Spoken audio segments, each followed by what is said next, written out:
করে চোখের পানি ছেড়ে দিয়ে দিয়ে কান্দে, আল্লাহ আজকে যদি আমার মসজিদটা সোজা না হয় জনগণ আমাকে ছেড়ে দিবে, জনগণ আমাকে ছেড়ে দিবে।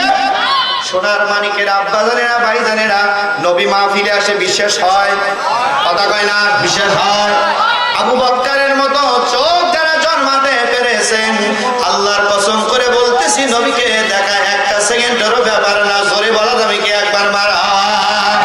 ডাইরেক্ট প্রমাণ হলো এই নবীর উম্মতেরা, আমার মুর্শিদের মান শান সম্পর্কে আমি একটু কথা বলবো, আপনারা থাকবেন তো ইনশাআল্লাহ? জোরে কোন থাকবেন কি?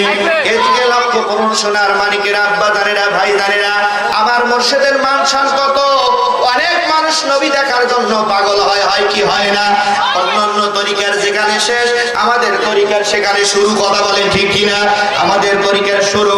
আমার ভাইজান আলহাজ মাওলানা রফিকুল ইসলাম স্বপন সাহেব আমাদের ওই দিকে মাহফিল করতে গিয়েছিল, আবার আপনাদের বাদলা কান্দিতে। ওই মাহফিলে রসনা দাদি নামে একজন ব্যক্তি প্রধান বক্তা ছিল, আমার ভাইজান দ্বিতীয় বক্তা ছিল, আর আমার মুর্শিদ ছিল হলো প্রধান মেহমান। জোরে বলা যাবে কি মার হাওয়া? জোরে বলা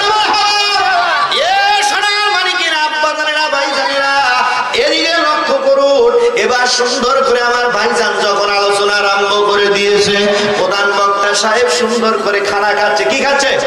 যখন খানা খাচ্ছে, খানা খাইতে খাইতে হঠাৎ করে লক্ষ্য করে দেখা যায় খানার প্লেটটা দিয়ে মাহফিলের পিছনে এসে বসে গেছে। জোরে বলা যাবে কি একবার মারা? সোনা সোনা চেনে, লোহা লোহা চেনে, রূপা রূপা চেনে। আল্লাহর ওলি ডাকতে বলতেছে তামাম দুনিয়ার মানুষেরা তোমরা শোনো। মানুষেরা তাজ্জব হয়ে গেল, অনেক মানুষের আমি কি হলাম লিল্লাহ তাকবীর, বিশেষ দিন আগমন, এই লিল্লাহ তাকবীর, লিল্লাহ তাকবীর। ওনার নাম কি একজন বলেন? আমার কাছে দেন, আমি এক মিনিট আমি কথা বলে গেছি। আমি তো আপনাকে পরিচিত। হ্যাঁ, অসুবিধা নেই। বিসমিল্লাহির রহমানির রহিম। আজকের এই জালসার সম্মানিত বক্তা, উপস্থিত এলাকার মুরব্বিয়ান একরাম, আসসালামু আলাইকুম। আসলে ওই ইসলামী জালসার মাঝখানে এসে কথা বলাটা কোনো ভদ্রতার মধ্যে পড়ে না। আমি এটা বলতে চাই নাই, এক প্রকার ভাইরা আমাকে জোর করে তুলছে। আমাকে বলছিল যে ভাই জালসা আপনার দাওয়াত। তো আসলে আমার একটা প্রোগ্রাম ছিল এই যে ভুসিপট্টিতে, প্রোগ্রাম শেষ করে তারপর আমি চিন্তা করলাম যে আপনাদের সামনে এক মিনিট কথা বলে আমি চলে যাই, কারণ রাত তো অনেক হয়েছে, আমার সকালে আমার প্রোগ্রাম আছে। আমি তো আপনাদের এখানে একটা প্রোগ্রাম করে গেছি। আমার নাম আনোয়ার সাদাত টুটুল, আমি আমার বাংলাদেশ পার্টি এবি পার্টির পক্ষ থেকে ঈগল মার্কায় নির্বাচন করতেছি। আপনারা সবাই দোয়া করবেন এবং উপস্থিত যারা মুরব্বিয়ান একরাম আছে সবাই আমার জন্য দোয়া করবেন। আল্লাহ তাআলা আপনাদের জন্য যদি কিছু করার সুযোগ দেয় আমার সামর্থ্য অনুপাতে ইনশাআল্লাহ করব। তো সবাইকে ধন্যবাদ, উপস্থিত বক্তা মহোদয় ওনাকেও ধন্যবাদ। বক্তব্যের মাঝখানে কথা বলার সুযোগ দেওয়ার জন্য আপনাদের শুকরিয়া এবং ভাইকে ধন্যবাদ জানিয়ে আপনাদের প্রতি কৃতজ্ঞতা জানিয়ে আমার কথা শেষ করছি। আল্লাহ হাফেজ, আসসালামু আলাইকুম। কে বসে দিবেন না?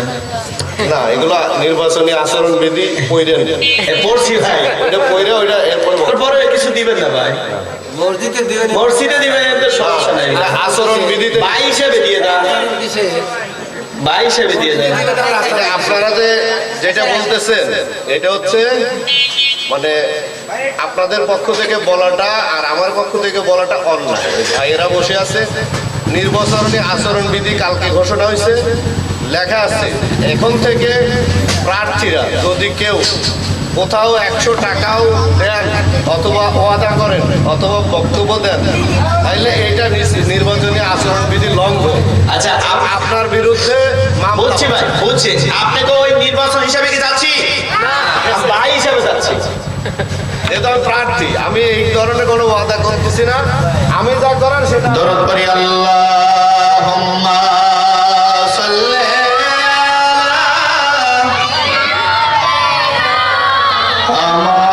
মাওলানা মুহাম্মদ আলা আলে। ঠিক আছে,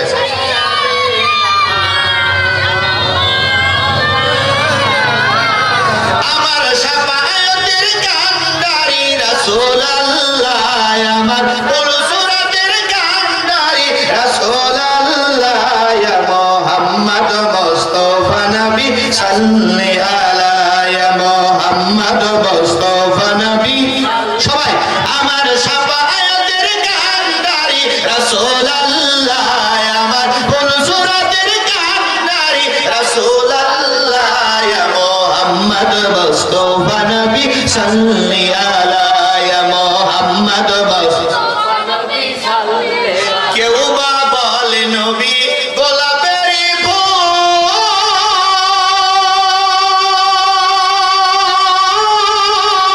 কেউ বা বলে নবী নূরেরই পুতুল। জোরে বলি মারহাবা, আরো জোরে বলি মারহাবা। সে যে নয় সে পুতুল নয় সে গোলাপ রাসূলুল্লাহ, সে যে নয় সে পুতুল নয় সে গোলাপ রাসূলুল্লাহ। ইয়া মুহাম্মদ মুস্তাফা নবী সাল্লি আলা ইয়া মুহাম্মদ মুস্তাফা নবী সাল্লি। আমার শাফায়াতের কান্ডারি রাসূলুল্লাহ, আমার ফুলসুরাতের কান্ডারি রাসূলুল্লাহ। ইয়া মুহাম্মদ মুস্তাফা নবী সাল্লি আলা ইয়া মুহাম্মদ মুস্তাফা নবী সাল্লি। কেউ বা বলে নবী বাবারি বাবা, কেউ বা বলে নবী কাবারি কাবা। জোরে বলো কি মারহাবা। সে যে নয় সে বাবা নয় সে কাবা রাসূলুল্লাহ, সে যে নয় সে বাবা নয় সে কাবা রাসূলুল্লাহ। ইয়া মুহাম্মদ মুস্তাফা নবী সাল্লি আলা। আমার শাফায়াতের কান্ডারি রাসূলুল্লাহ, আমার ফুলসুরাতের কান্ডারি রাসূলুল্লাহ। ইয়া মুহাম্মদ মুস্তাফা নবী সাল্লি আলা। আল্লাহুম্মা সাল্লি আলা মাওলানা মুহাম্মদ ওয়ালা।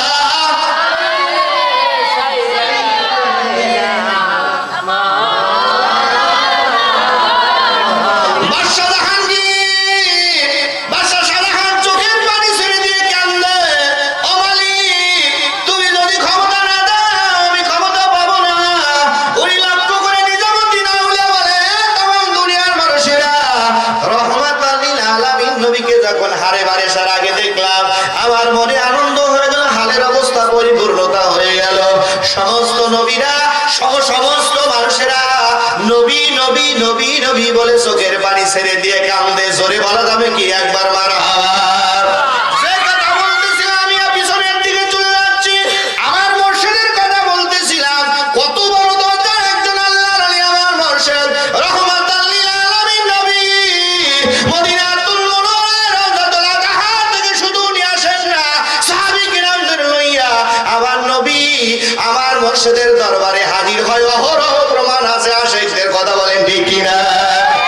এই যে রসুন আজাদি, উনি আব্বাসীর পীর সাহেব রে, উনি সুন্দর করে পিছনে এসে খানা খাওয়াবার দিয়ে বসে আছে। কি আছে?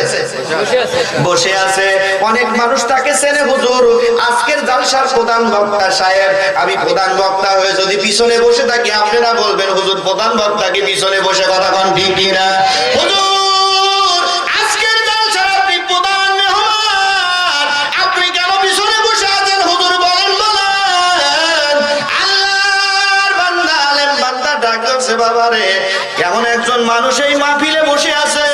এই মাহফিলে বসে থাকার কারণে মদিনাওয়ালা কামলিওয়ালা নবী আবু বকরকে সঙ্গে নিয়ে সাহাবীদের সঙ্গে নিয়ে আজকের মাহফিলে ট্যান্ডিন আসছে। জোরে বলি একবার মারহাবা। এবার আমি যখন খানা খাইতে বসি, আমি হালের দিকে মাকামের দিকে ভালো করে দেখি, দুর্বতী মদিনাতুল মুনাওয়ারা রহমাতাল লিল আলামিন নবী সাহাবী কিরামদের লইয়া যখন মাহফিলে আসলো, মাহফিলে আসার সঙ্গে সঙ্গে আমি প্রধান বক্তা নয় রে, আমি প্রধান বক্তা নয়, আমি রশদ আজাদি। আজকের মাহফিলে যদি একটা শ্রোতা হতে পারি কিয়ামতের ময়দানে, মিজানের ময়দানে আল্লাহর আদালতে বলতে পারবো তোমার নবী ওই মাহফিলে হাজির হয়েছিল, ওই মাহফিলে আমি একজন শ্রোতা ছিলাম, আল্লাহ তুমি আমাকে মাফ করে দাও। জোরে